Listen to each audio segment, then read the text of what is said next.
नमस्कार प्यारे विद्यार्थियों। पिछले कुछ दिन से मेरी कुछ पोस्ट पे भी और लगातार मुझसे बच्चे निवेदन कर रहे हैं कि मैं ओबीसी आरक्षण के विषय में कुछ बोलूं, मैं आपका सपोर्ट करूं। तो मेरा सभी मित्रों से निवेदन है कि ऐसी कोई भी चीज जिसके मेरा सपोर्ट करने से कोई लाभ या हानि नहीं होने वाली है, उसमें मैं सामान्यतः कुछ भी बोलता नहीं हूं, क्योंकि मेरे बोलने से कोई फर्क नहीं पड़ेगा। मेरा आपसे विनम्र निवेदन है कि चाहे ओबीसी आरक्षण हो, चाहे एससी एसटी आरक्षण हो, या किसी और वर्ग का आरक्षण हो, या किसी और प्रकार का ऐसा कोई मुद्दा हो, तो उसमें उनसे अपेक्षा करनी चाहिए जो आपकी समस्या का समाधान करने के लिए सक्षम है। मतलब आप मुझसे अपेक्षा कर रहे हैं कि आप सर ओबीसी वर्ग के हैं, इसलिए आप ओबीसी के लिए आप बोल नहीं रहे हैं। आपके स्टूडेंट्स में बच्चे ज्यादा ओबीसी के आते हैं, इसलिए आप बोल नहीं रहे हैं। तो ओबीसी के बच्चे हमारे यहाँ पे आते हैं ज्यादा, चाहे कोई भी वर्ग के बच्चे आते हैं तो पढ़ने के लिए आते हैं भाई, कोचिंग करने के लिए आते हैं, और हम उनको कोचिंग कराते हैं, हम उनको पढ़ाते हैं, हमारी अच्छी क्वालिटी देते हैं। अब किसी भी प्रकार के आरक्षण में कोई भी प्रकार की अगर विसंगति है तो उसके लिए या तो आप संवैधानिक तरीका आप अपनाएंगे, या फिर आप उससे संबंधित जो नेता है जिन्होंने ओबीसी वर्ग से, ओबीसी कोटे से कोई चुनाव लड़ा है, उनको अपनी बातचीत करेंगे। कोई एससी एसटी में कभी ऐसी विसंगति आती है तो उनके जो नेता है उनसे बातचीत करेंगे। भाई आपके निर्मल सर तो सभी वर्गों के हैं, आप मुझे कोई एक वर्ग विशेष के अंदर जो है वो क्यों मतलब आंक रहे हैं। मैंने तो कोई ओबीसी वर्ग से कोई चुनाव लड़ा नहीं, कोई एमएलए एमपी का ना मुझे लड़ना है। मैं तो आपका जो है एक सर हूं भाई, सीधा सीधा सा। हम पूरी अपनी कोचिंग करवाते हैं, एफोर्डेबल फीस के अंदर बच्चों को क्वालिटी एजुकेशन प्रदान हो, इसके लिए हम काम करते हैं। फीस जो है आपने देखा होगा, एक एक बच्चे की फीस की, चाहे ऑनलाइन हो चाहे ऑफलाइन हो, जीएसटी की रिसिप्ट मिलती है आपको। पूरा हम टैक्स अपना जमा कराते हैं और उसके बाद में प्रॉफिट जो होता है उसका एक बड़ा हिस्सा जो है वापस सामाजिक कार्यों में लगाने की कोशिश करते हैं। और भी कई होंगे, कई लोग तो ये भी कहते हैं सर आप लगाते हैं, हमारी फीस है उसी में तो लगाते हैं। आपकी फीस में से नहीं लगाते हैं, जो प्रॉफिट हुआ उसमें से लगाते हैं।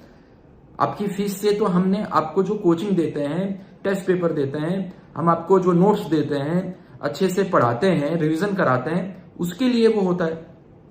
उदाहरण के लिए आप कोई स्कूटर खरीदते हो तो स्कूटर का मालिक उसका प्रॉफिट का क्या करेगा, आप ये देखोगे क्या? या आप कोई तेल साबुन दिन भर में आप खरीदते हो, आपको तो उसकी सर्विस जो है वो आप देखोगे ना। तो उत्कर्ष अपनी सर्विस जो है वो किस लिए उत्कर्ष बना है? उत्कर्ष क्या किसी आरक्षण के पक्ष या विपक्ष में बोलने के लिए आधिकारिक प्लेटफॉर्म है क्या? क्या मैं इसके लिए आधिकारिक व्यक्ति हूं क्या? आप मुझे जरूर बताना।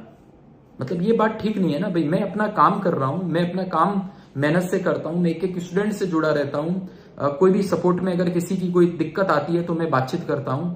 लेकिन आप पर्टिकुलर कोई आरक्षण के बारे में या कोई भी मुद्दे पे जब मैं नहीं बोलते हैं, हम कोई अपना बयान जारी नहीं करते हैं, तो कुछ बच्चे जो हैं वो अपना हमेशा कोई ना कोई एक गुट बना लेते हैं। ये तो ठीक बात नहीं है भाई। मैं जो अपना काम कर रहा हूं उस काम के अंदर जो है आप मुझे कुछ सुझाव देना चाहते हैं, उसमें आपकी कोई शिकायत हो, उसमें कोई समस्या हो, उसमें आपको कोई नए आइडियाज हो करने के लिए, वो मुझे बताइए, वो मैं करने के लिए तैयार हूं। लेकिन ऐसी चीज जिसके अंदर मेरा लेना देना ही नहीं है, इसके अंदर मैं ऐसे ही अपना पक्ष विपक्ष कुछ भी रखूं, मैं अपनी पंचायती उसमें ऐसे ही लेके करूं, उसका तो कोई मतलब नहीं है। इसलिए मेरा आपसे करबद्ध निवेदन है कि इस प्रकार का कोई भी मुद्दा है तो संबंधित व्यक्ति से मिलिए। आप जाके आप एकदम ठीक काम कर रहे हैं, प्रशासन से आप मिल रहे हैं, कोई नेता मंत्री से आप मिलिए, सीएम साहब के पास जाइए, उनको आप अपना ज्ञापन दीजिए। जो आपकी बात को, कोई भी विषय में, केवल एक विषय नहीं कह रहा हूं, कोई भी विषय के अंदर जो आपकी समस्या को हल कर सकते हैं उनके पास आपको जाना चाहिए। मैं एज ए कोचिंग सेंटर के सीईओ के नाते मेरे कोचिंग के अंदर अगर कोई बच्चे को कोई समस्या है, कोई टेस्ट पेपर की समस्या है, नोट्स की समस्या है, कोई टीचर से कम समझ में आ रहा है कि नहीं आ रहा है, इस प्रकार की बातों को हल करने के लिए, उनको सपोर्ट करने के लिए, उसके लिए मैं आधिकारिक व्यक्ति हूं, वो मैं कर सकता हूं, वो मैं कर भी रहा हूं। तो इसके लिए लगातार जो आप कमेंट करके जो बार बार बोल रहे हैं निर्मल सर नहीं बोल रहे हैं, हमें सपोर्ट नहीं कर रहे हैं, सपोर्ट नहीं कर रहे हैं का मतलब क्या हुआ भाई? हम कोई भी चीज में न्यूट्रल भी तो रहते हैं ना। मैंने आपको ना तो कोई चीज में हाँ बोल रहा हूं, ना मैं ना बोल रहा हूं।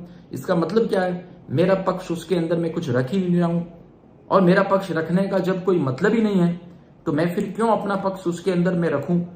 तो इसलिए आप सब लोग जब भी आपको लगे कोई भी चीज के लिए कि आपको अन्याय हो रहा है, तो निश्चित रूप से आपको उसमें प्रशासनिक मदद लेनी चाहिए, कानूनी सहायता लेनी चाहिए। और जो व्यापक विद्यार्थियों के हित में है। जैसे अभी आपको पता है हमने एक जनहित याचिका लगा रखी है कि कोई भी वैकेंसी का अगर रिजल्ट जारी होता है, आंसर की उसकी आती है, तो आंसर की के साथ में उसके रेफरेंस भी मांगे जाए, रेफरेंस दिए जाए कि कहां से वो आंसर आया है। इसी प्रकार हमने लगा रखी है एक जनहित याचिका, उसके अंदर ये भी साथ में कि हर वैकेंसी का पूरा सिलेबस जो है जारी हो। वो लड़ाई हम खुद लड़ रहे हैं, क्योंकि सारे विद्यार्थियों के, व्यापक विद्यार्थियों के हित में। अलग अलग वर्ग विशेष के, आज ओबीसी के बच्चे बोले, कल को फिर SC ST के बच्चे, उनकी कोई विसंगति आएगी वो बोलेंगे, फिर कोई जनरल के बच्चे बोलेंगे साहब आरक्षण होना चाहिए नहीं होना चाहिए। भाई मैं जो है इस प्रकार की कंट्रोवर्सी के अंदर मैं क्यों फंसूं फालतू का। मैं कोई नेता तो हूं नहीं, मैं कोई मंत्री तो हूं नहीं। मुझे अपना कोचिंग सेंटर चलाना है और मेरे जो सेवा के संस्थान जो मेरे चलते हैं, जो मेरे गुरुकुल चलते हैं, धर्मशालाएं जो चलती है, लाइब्रेरी चलती है, मुझे वो सेवा के काम साथ में करना है। मैं सारे विद्यार्थियों के साथ में हूं, ध्यान रखना, सभी विद्यार्थियों के हित में मैं सोचने वाला हूं। मुझे पर्टिकुलर कोई विशेष प्रकार का कोई मुद्दा होता है जो कंट्रोवर्सी वाला होता है, उसके ऊपर न कभी मैंने कुछ अपनी तरफ से कोई भी बयान दिया, न मैं दूंगा। लेकिन ऐसा मुद्दा जो सभी विद्यार्थियों के हित में होगा, उसके लिए मैं खुद आपके साथ में मैं खड़ा रहता हूं हमेशा। मैंने खुद ने कानूनी लड़ाई ली है, वकीलों को पैसे तक कई बार मैंने खुद ने उसके लिए दिए हैं। तो मेरे ख्याल से आप जो लोग जो है बार बार कमेंट कर रहे हैं, ट्विटर के ऊपर जो अभियान चला रहे हैं, बाइकआउट उत्कर्ष और लिख रहे हैं, आप लिखिए, कोई दिक्कत नहीं है। लेकिन मैं जो है अपनी भावनाएं आपके समक्ष जो है वो प्रेषित करने के लिए आपके सामने आया हूं।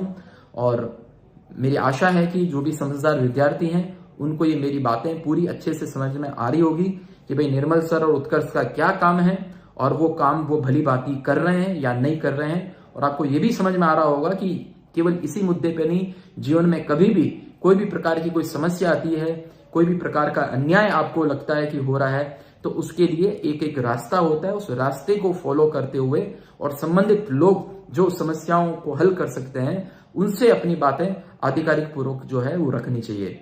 धन्यवाद। जय हिंद, जय भारत।